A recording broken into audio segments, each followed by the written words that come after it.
Now at 6 and streaming on CrossroadsToday.com, Dallas police are investigating a school shooting. What we know this evening. One person is dead and several hurt after an 18-wheeler crashed into a DPS office in Brenham. State Senator Lois Kolkhorst releases a statement.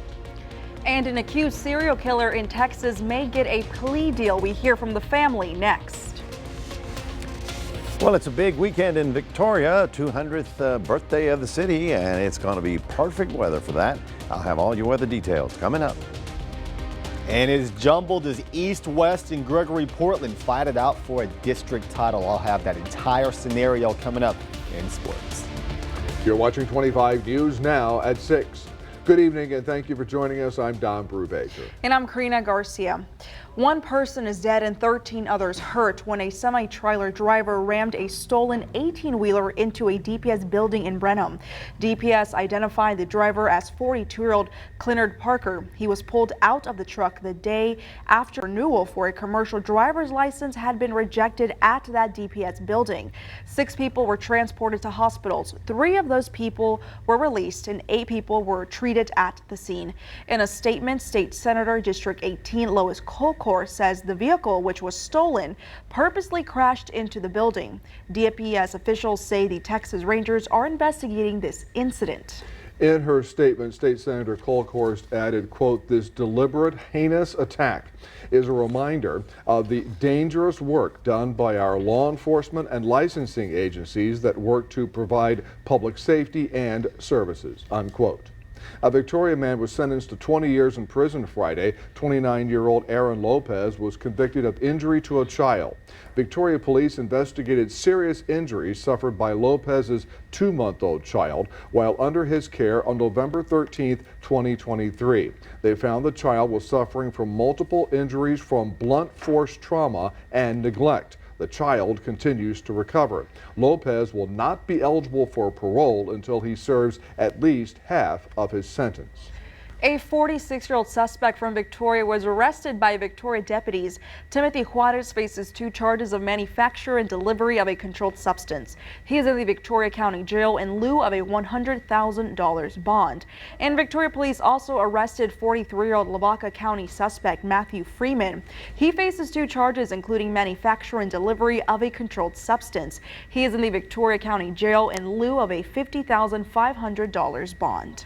Hallettsville police report a stolen vehicle between Wednesday and Thursday nights. A black 2020 Dodge Ram 1500, license plate number SYH 7979, was stolen from the 200 block of South Pecan Street. If you have any information on this theft, contact the Hallettsville Police Department at 361-798-3683. And now let's take a look at your forecast with Chief Meteorologist Mac Perez. Thank you very much. Good afternoon, everyone. Looks like a spectacular weekend. Now we're looking at our satellite picture and you can see clouds moving in our direction. Well, not to worry. That's all high-level cloud cover. In fact, you can see some of them out there right now, but they're so high they're not really going to block the sun. Got lots of sunshine, beautiful weather right on through the weekend. Next week, there's a little chance for rain, and we'll be talking about that coming up in just a moment. Back to you. Mac, thank you. A Dallas anesthesiologist was convicted today for injecting dangerous drugs into patient IV bags. That led to 1 death and numerous cardiac emergencies. 60-year-old Ronaldo Ortiz was charged in September 2023 and indicted the following month. The charges were related to tampering with IV bags used at a local surgical center. After 8 days of trial and 7 hours of deliberation, a jury convicted him on 10 counts. An accused serial killer may get a plea deal in Austin. Raul Meza reportedly is connected to the murders of 4 people and suspected in at least 2 other deaths. The deal would have Meza plead guilty and serve 50 years for each murder he's accused of. But family members of the victims say that isn't enough. News of the defense team offering up a 50-year deal for confessed and suspected serial killer Raul Meza is being called a, quote, slap in the face by the families of his victims. Austin police say Meza confessed to killing Gloria Lofton in her Austin home in 2019. He's also charged with capital murder for the death of Jesse Fraga in Pflugerville last year. Mesa was also convicted of the 1982 sexual assault and strangulation of 8-year-old Kendra Page outside of an Austin elementary school. He served just over 10 years of a 30-year sentence in that case. The family say the deal now being floated around is disrespectful and they want to see a harsher punishment. And it's so sad that he can get away with this. To me and my heart and everything, I want to go to the death penalty. Not plea bargain, not do anything else, just go straight to death penalty. He deserves it. CBS Austin reached out to the Travis County DA's office about the proposed deal. They say they haven't accepted or declined, are evaluating it and keeping the victims' families at the forefront. Reports are a plea deal is now finalized and Meza remains in custody. Emergency crews responded to a possible shooting at a Dallas high school Friday. Authorities arrived at Wilmer Hutchins High School in southeast Dallas after reports of the incident. Police say one student was hurt and the suspect is already in custody. School officials say they started their safety protocols and are limiting access to the school building. The school also says everyone is safe as police are still at the scene investigating. Football player Rashee Rice turned himself in Thursday. The move comes after Dallas police announced Wednesday that an arrest warrant had been issued for Rice in connection with a March 30th high-speed crash. The arrest warrant accused Rice of aggravated assault, collision involving serious bodily injury, and 6 counts of collision. Rice previously apologized on his Instagram. He and his lawyers say the Kansas City Chiefs receiver is cooperating with investigators. Rice was booked and released with a bond of $40,000.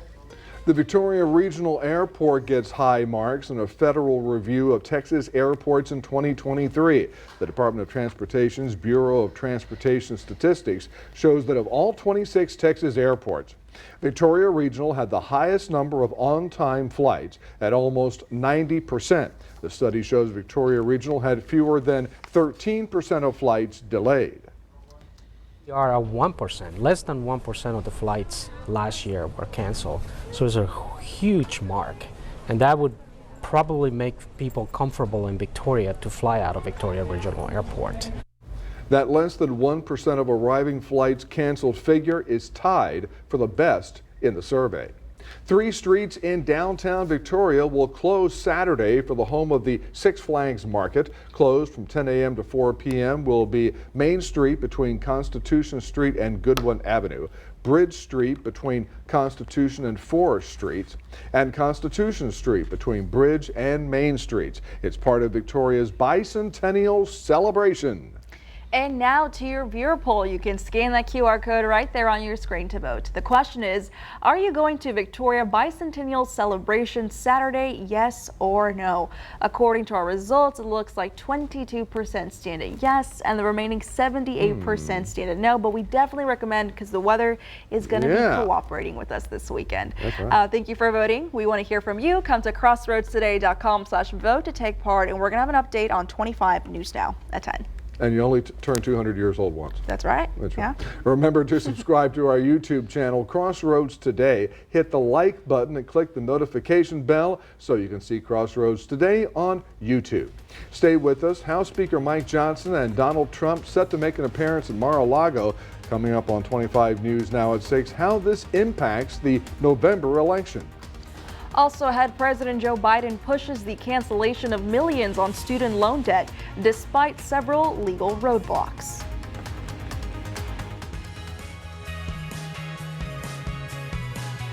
Here's a look at what's coming up on Community Crossroads this weekend. We first sit down with Victoria College to discuss dual credit courses, followed by Parkinson Awareness Day and the City of Victoria and Brother Gary Moses, and we end with the Victoria Art League.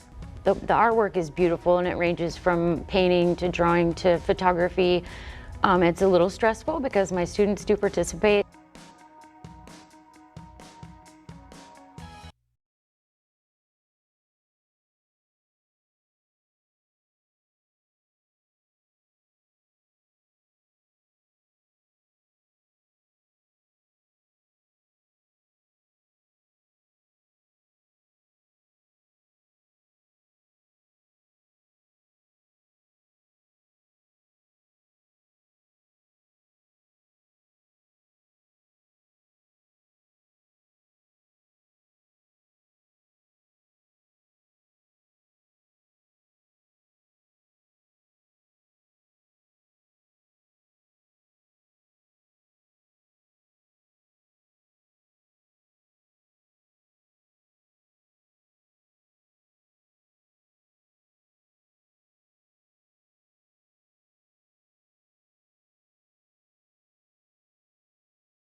Embattled House Speaker Mike Johnson is trying to emphasize close ties to former President Donald Trump with a joint news conference at Mar-a-Lago this evening. This event comes as Johnson confronts the most serious challenge to his speakership yet. GOP Representative Marjorie Taylor Greene of Georgia continues to dangle the possibility of removal.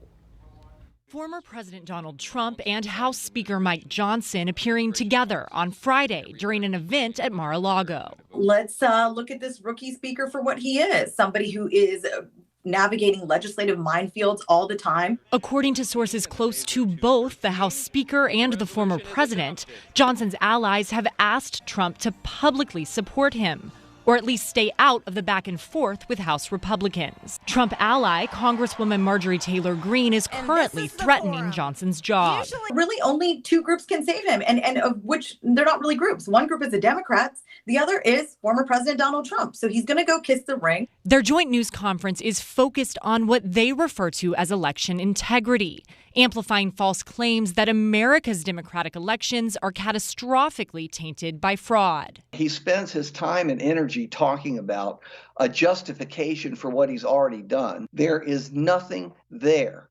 Johnson's been a strong Trump supporter and played an instrumental role behind the scenes in Trump's efforts to overturn the 2020 election. In fact, after the election, Johnson sent an email to every House Republican soliciting signatures to support a long-shot Texas lawsuit seeking to invalidate electoral college votes in several key states.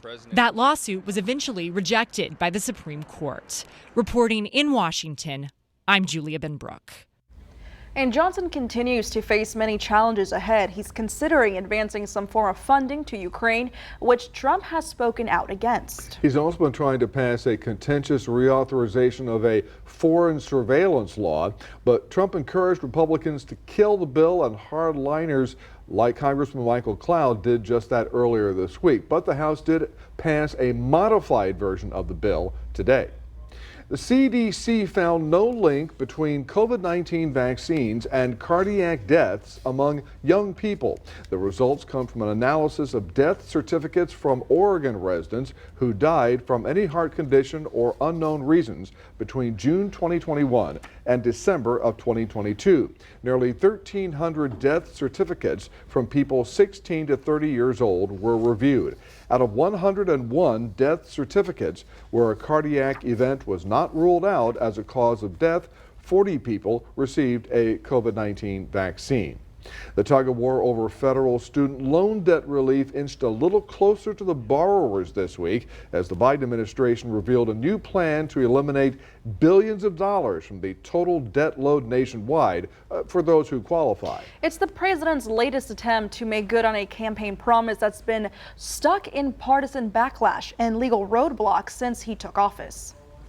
We're fixing a broken system. The Biden administration announcing Friday it plans to wipe away another $7.4 billion in student loan debt for around 277,000 borrowers nationwide. We're trying to provide a fair shot to Americans trying to access higher education. Student loan debt relief has been a cornerstone issue for the president since he was elected in 2020. Early in my term, I announced a major plan to provide millions of working families with debt relief for their college student debt. At the time, several GOP-led states sued to block his plan, an effort that the Supreme Court upheld. The initial plan would have canceled out up to $20,000 in debt for millions of qualified recipients. I announced we were going to pursue alternative paths. That brings us to this week. My administration will propose a new rule to cancel up to $20,000 in runaway interest for any borrower that owes more now than when they started paying the loan. Some debt holders could qualify to have all of their interest cleared under the plan. We're going after those schools that are defrauding our borrowers. For months, the DOE has been working on a new path toward their debt relief goal, using a different legal authority granted under the Higher Education Act of 1965. There's a required public comment period before the DOE can finalize any new proposals. The White House says if all goes as planned, canceling accrued interest for qualified borrowers could begin as early as this fall, right around election time. I'm Laura Aguirre reporting. In total, President Biden authorized the cancellation of $153 billion in debt for over 4 million people. That's more than 9% of all outstanding federal student loan debt. Now, 4 people were arrested after $300,000 of stolen Legos were found in Southern California. Authorities say the Legos were found during raids at several locations in Los Angeles and Orange counties earlier this week. The suspects are accused of stealing the toy brick sets from several stores. They are facing numerous charges, including grand theft and conspiracy to commit a crime. Stealing Legos, Stealing man. Legos. I didn't know they were that valuable. That's amazing. Anyway, folks, good afternoon. It was a gorgeous day, and boy, have I got a weekend for you. Right about now, we're looking at 77 degrees. That nice, fresh breeze is making things very comfortable. We managed to get up to 80. That's our official high, and that's officially where we're supposed to be. Well, it's the 200th birthday of Victoria. We celebrate this weekend, so how will the weather be? I'll have that all coming up in just a moment.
Well, TGIF, folks, and we've got a great looking weekend in store for you. It's going to be sunny skies, a little bit of high cloud cover, but no major problems. Little on the breezy side, that's the sea breeze coming up from the Gulf, and there is a rain chance, but it's not till Thursday of next week, so we're going to be in great shape. Here's the high level cloud cover I was telling you about. It's really coming at us from the southwest, but it's not anything that's going to cause us any problems. In fact, our atmosphere has really stabilized. Remember, this is our storm that came a couple of nights ago. It's still rolling over the Ohio Valley. We've got another storm on the west coast just getting going, but in the central part of the country, we got high pressure building in like that, and that's keeping everything at bay. So we're going to be too stable to really pop any kind of weather over the next at least 4 or 5 days. And then we'll watch to see what that storm does on the west coast. Here's what's happening over the weekend. High pressure is, it's always moving, the center of it, so it's going to be transitioning over our area. By the time we get to Sunday and Monday, we'll get that sea breeze getting a little bit stronger. Now, the computer model is trying to predict a little bit of rain there. I don't really think that it's going to, shall we say, get this far south. I mean, maybe Dallas area, but we'll certainly be watching for that because the front is not going to blow through here. In fact, it's going to stall to the north of us, and that's why I don't think that we'll have enough lifting or changing of the atmosphere to actually trigger any kind of activity.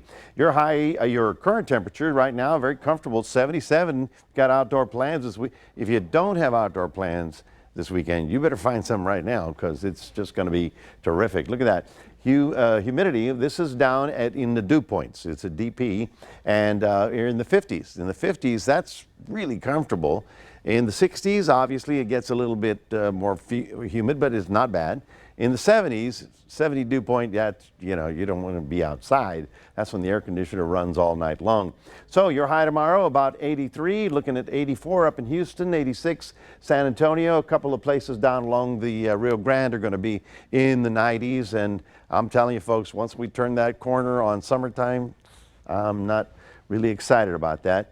For those of you that are going down to the coast, just remember that the sea breeze will be strong in the afternoon hours, early mornings if you want to be out there on the bay waters, but it's that afternoon wind that probably topping out at about 25. But other than that, you can have a great weekend. We're looking for 2 to 3 foot waves and slightly choppy out in the bays and in the lagunas as well. So for those of you in Port Lavaca, got a great looking Saturday for you. Looking for partly cloudy skies, getting up to almost 80 degrees. And then in Cuero, whoa, I know you've got a lot of stuff going on in Cuero this weekend as well. Looking for an 82, nice breeze blowing in the afternoon hours. As I mentioned, in the long term, in the 7-day forecast, there's a shot at rain, but let's just worry about Saturday. Spectacular down at De Leon Plaza, lots of activities, and it's the birthday. 200 years ago, they walked around here and they said, hey, let's start a town here, okay? Anyway, your Sunday's great. More cloud cover. It'll be thicker by the time we get to Monday, Tuesday, Wednesday. Windy, humid, more cloudy, and getting up into the mid-80s. And that little rain chance right now is not till Thursday of next week. That's your 7-day forecast, reminding everybody we do have QR codes. Scan that and put Crossroads Today on your phone. Here's Karina. Thank you, Mac. Now here's Zach Brown with your sports. Ganado trying to hold on and do something they haven't done since '96, and the Astros and Rangers with a potentially season-defining series. I'll have that in sports.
This season in District 29 5A softball has been wild, and Victoria East sweeping the season series with West has thrown a wrench in the Warriors' plan to take the top spot. So here are your scenarios. West is going to travel to Gregory Portland tomorrow afternoon, and the winner of that game will play Victoria East next Thursday here at the Youth Sports Complex. Game 3 is an if necessary situation. If the winner of Game 1 beats East in Game 2, then East will play the loser of Game 1. So there is a scenario where we have East versus West Part 3, maybe for a district title. Another game with serious playoff implications tonight in Shiner when they play host to Ganado. Ganado is number 1 in that district. Shiner, number 2 in just 1 game back. If Shiner wins, we could be tied with a few games to go, but Ganado trying to put a stranglehold on that district with a win tonight. Side note, Ganado has not won a district title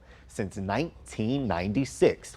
Out on the golf course, Tiger Woods making more history for the 24th consecutive time. He has made the cut at the Masters, which is a new record. The 48-year-old Woods going for that record-tying 16th green jacket. Woods, of course, having dealt with numerous injuries, including that car crash a few years back that nearly cost him his leg. But after making the cut, finds himself just 8 shots back and in the thick of the race. I'm right there. I'm only, 8 back as of right now. I don't think anyone's going to run off and hide right now, but it's really bunched. The way the ball is moving on the greens, chip shots are being blown. It's all you want in a golf course today.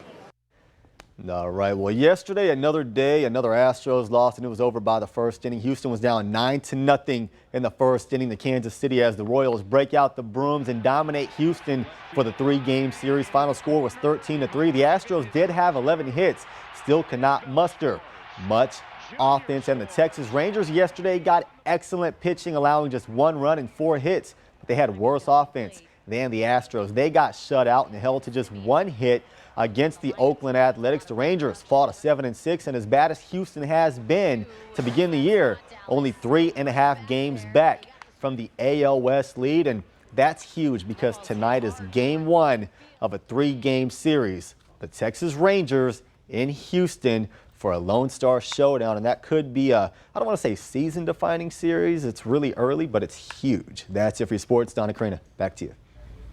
Thanks, Zach. We're back in a moment. A black bear attempted grand theft auto on the Florida Highway Patrol.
Finally tonight, the Florida Highway Patrol is searching for an unexpected suspect in an attempted break-in.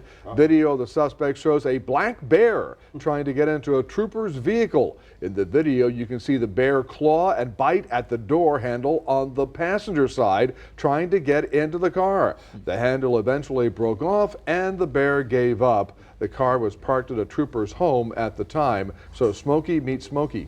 Was that in California? No, it was in Florida. Florida? Yeah, usually it's they have- alligators trying to get into Yeah, there, I not the bears. Not little brown bears. Very nice. I can bear this weather. Oh. This is really, yeah, this is very nice. Yogi, you're getting to me here. Folks, it's going to be a great weekend. I hope you get out there and enjoy it. Saturday's going to be spectacular. About 83 is a high. Your Sunday's good. We pick up more and more humidity Monday through Thursday of next week.